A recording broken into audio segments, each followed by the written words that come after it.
Pernah nggak sih kalian berpikir, kenapa kita selalu butuh uang? Bukan cuma buat jajan, tapi juga buat nabung, investasi, bahkan sekadar merasa aman. Nah, di dunia perekonomian terdapat pasar yang di dalamnya terdapat penawaran dan permintaan uang. Pada video kali ini kita akan membahas mengenai apa permintaan uang itu. Oke, yang pertama kita akan membahas apa permintaan uang itu. Permintaan uang adalah sejumlah uang yang dibutuhkan masyarakat untuk melakukan transaksi dan investasi. Permintaan ini juga dipengaruhi oleh beberapa faktor loh, yaitu seperti tingkat pendapatan, suku bunga, harga barang, dan ekspektasi ekonomi. Selanjutnya, ada juga faktor-faktor yang mempengaruhi permintaan uang, yaitu yang pertama adalah pendapatan. Semakin tinggi pendapatan, semakin besar permintaan. Yang kedua adalah harga barang. Ketika harga naik, permintaan uang juga ikut meningkat. Yang ketiga adalah tingkat bunga. Jika tingkat suku bunga tinggi, masyarakat lebih memilih menyimpan uang di bank. Yang keempat adalah ekspektasi ekonomi. Jika ekonomi stabil, orang cenderung menyimpan lebih sedikit uang tunai. Selanjutnya yaitu adalah pandangan Keynesian. Dalam pandangan Keynesian, permintaan uang dibagi menjadi 3 motif utama. Yang pertama, untuk transaksi, yaitu berkaitan dengan kebutuhan sehari-hari. Yang kedua, untuk berjaga-jaga, yang dimana uang disimpan untuk menghadapi kejadian tak terduga, seperti sakit atau kehilangan pekerjaan. Yang terakhir atau yang ketiga, untuk spekulasi, yang dimana ketika seseorang ingin memanfaatkan peluang investasi, misalnya saat suku bunga rendah, mereka memilih menyimpan uang tunai untuk membeli obligasi nanti. Oke, selanjutnya itu adalah gambar grafik biaya minimum menyimpan uang di bank.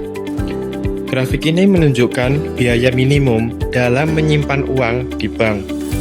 Sumbu horizontal menunjukkan frekuensi kunjungan ke bank, sedangkan sumbu vertikal menunjukkan jumlah biaya. Semakin sering seseorang menyimpan uang, biaya transportasi atau waktu bank meningkat.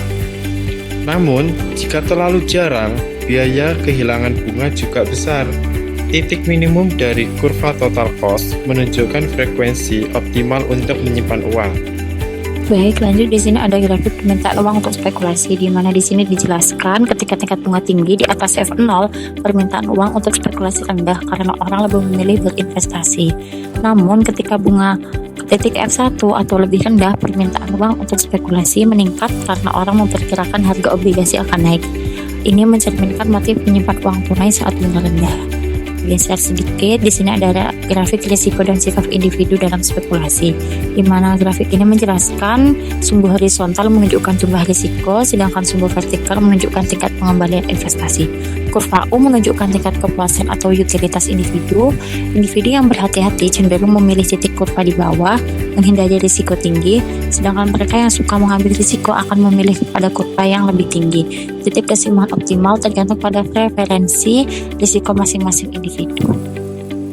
Selanjutnya, pandangan klasik. Pandangan klasik mengenai permintaan uang sering dikaitkan dengan teori kuantitas uang yang diformalkan oleh Irving Fisher. Dalam teori ini dijelaskan bahwa jumlah uang yang beredar memiliki hubungan langsung dengan perubahan harga. Artinya, jika jumlah uang dalam perekonomian meningkat, maka harga-harga barang juga cenderung naik, menyebabkan inflasi. Sebaliknya, penurunan jumlah uang dapat menekankan harga-harga. Teori kuantitas uang dalam rumus Fisher, MV sama dengan PT. Teori kuantitas uang ini digambarkan dalam rumus M kali V sama dengan P kali T, yang berarti M adalah jumlah uang yang beredar, V adalah kecepatan peredaran uang, P adalah tingkat harga, dan T adalah volume transaksi. Rumus ini menyatakan bahwa perubahan jumlah uang yang beredar akan memengaruhi harga dan aktivitas ekonomi dengan asumsi kecepatan peredaran uang konstan.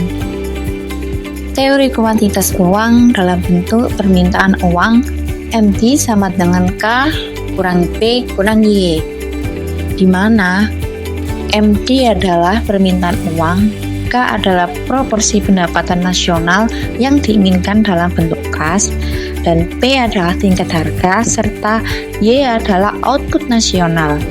Terdapat hubungan terbalik antara K dan V, yaitu V sama dengan 1 bagi K. Jika masyarakat menyimpan banyak uang, atau dalam kurung K adalah sama dengan besar, maka kecepatan peredaran uang atau kita sebut V akan lambat dan sebaliknya. Selanjutnya, nilai kecepatan peredaran uang atau velocity. Nilai kecepatan peredaran uang atau velocity menunjukkan seberapa sering uang berpindah tangan dalam suatu periode waktu. Nilai ini bisa dipengaruhi oleh apa saja. Yang pertama adalah frekuensi transaksi dalam perekonomian. Yang kedua, tingkat pendapatan nasional dan harga. Yang ketiga, kebiasaan masyarakat dalam menyimpan uang. Selanjutnya, Sadono Sukirno menekankan bahwa velocity tidak selalu konstan karena beberapa faktor, yaitu yang pertama, perubahan teknologi sistem pembayaran, yang kedua, perubahan tingkat bunga, yang ketiga, faktor kelembagaan dan preferensi masyarakat terhadap uang tunai. Semakin tinggi velocity, semakin cepat uang berputar dan menunjang aktivitas ekonomi. Selanjutnya, pandangan Friedman mengenai permintaan uang. Menurut Milton Friedman, memegang uang adalah salah satu bentuk menyimpan kekayaan, tidak seperti pandangan klasik atau Keynesian yang fokus pada suku bunga dan pendapatan saja. Friedman menekankan bahwa permintaan uang dipengaruhi oleh berbagai faktor makroekonomi secara menyeluruh. Ia percaya bahwa permintaan uang bersifat stabil, sehingga bank sentral bisa lebih efektif dalam mengendalikan inflasi dan menjaga stabilitas ekonomi dengan mengatur pertumbuhan uang secara teratur. Fungsi permintaan uang menurut Friedman. Fungsi permintaan uang menurut Friedman sendiri ialah digambarkan melalui beberapa variabel penting. Yang pertama yaitu YP sama dengan pendapatan permanen, yaitu pendapatan jangka panjang yang stabil.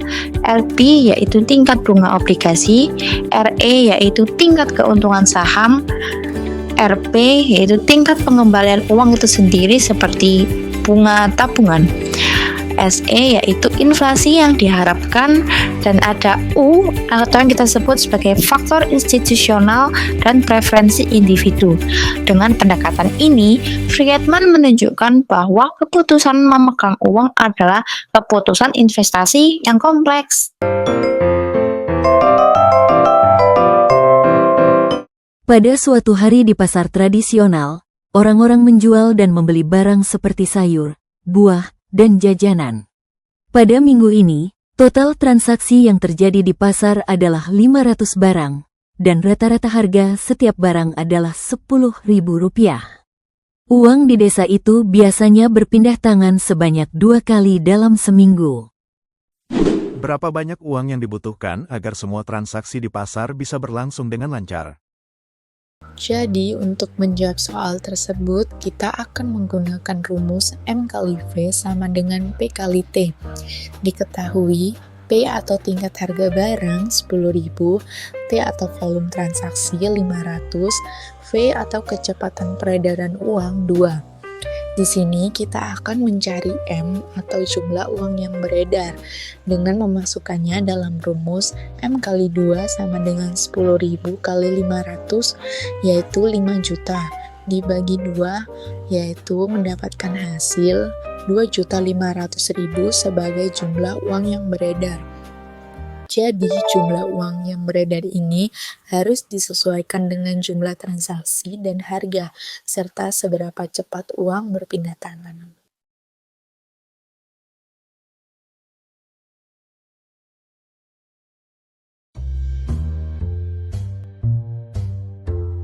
Nggak kayak beli konsol game idaman yang masih bisa pakai duit hasil nabung berbulan-bulan, bikin jembatan, bangun pelabuhan, sampai bikin tol berkilo-kilometer jauhnya, tentunya butuh duit yang jauh lebih banyak.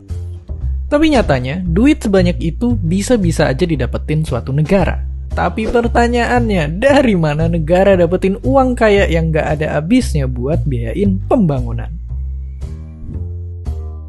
Nah, singkatnya, ada banyak cara suatu negara bisa dapetin uang. Mulai dari uang pemberian, hasil untung perusahaan punya negara, utang dari negara lain, sampai dengan ngeprint mata uangnya sendiri, yang sebenarnya nggak bisa asal ngeprint karena bisa bikin harga barang naik kayak yang dulu udah pernah dijelasin di video ini. Tapi di antara itu semua, ada sumber pemasukan besar lain yang ternyata bisa dipakai sama banyak negara. Ya, pajak. Cara dapetin uang yang udah dipakai dari zaman mamut masih ada di bumi ini sebenarnya jadi sumber pendapatan yang paling gede di Indonesia, yang nilainya aja bisa sampai cukup buat bikin 3 ibu kota baru. Oke, tapi selain dari sumber-sumber tadi, sebenarnya negara kita ternyata juga masih butuh nambahin pendanaan lagi buat pembiayaan pembangunan. Terus lewat cara apa lagi?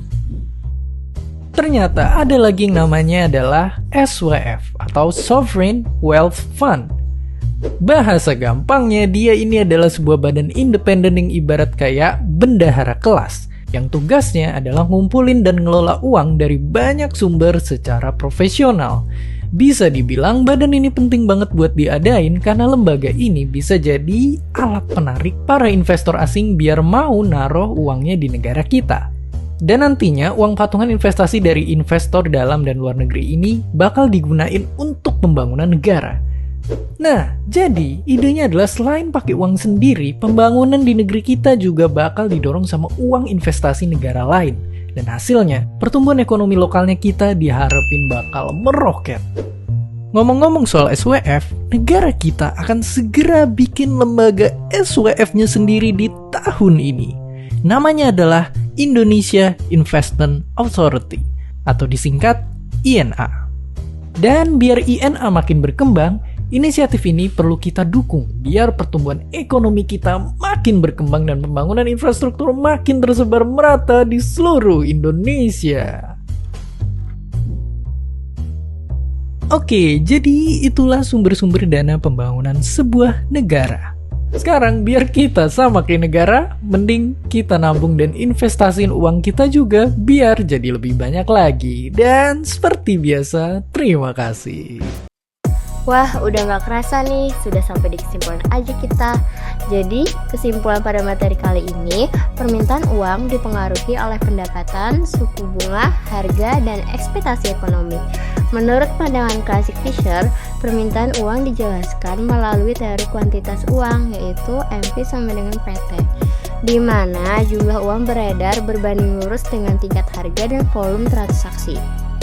Selanjutnya ada pandangan Keynesian yang menyatakan bahwa permintaan uang didasarkan pada 3 motif, yaitu transaksi, berjaga-jaga, spekulasi, yang sangat dipengaruhi oleh suku bunga. Sementara itu, pandangan Friedman melihat uang sebagai bentuk kekayaan, dan permintaan uang dipengaruhi oleh pendapatan permanen, tingkat bunga, inflasi yang diharapkan, serta faktor institusional. Demikian penjelasan mengenai permintaan uang dan berbagai teorinya. Semoga materi ini bermanfaat dan dapat menambah pemahaman kita semua. Terima kasih telah menyimak dan sampai jumpa di pembahasan selanjutnya.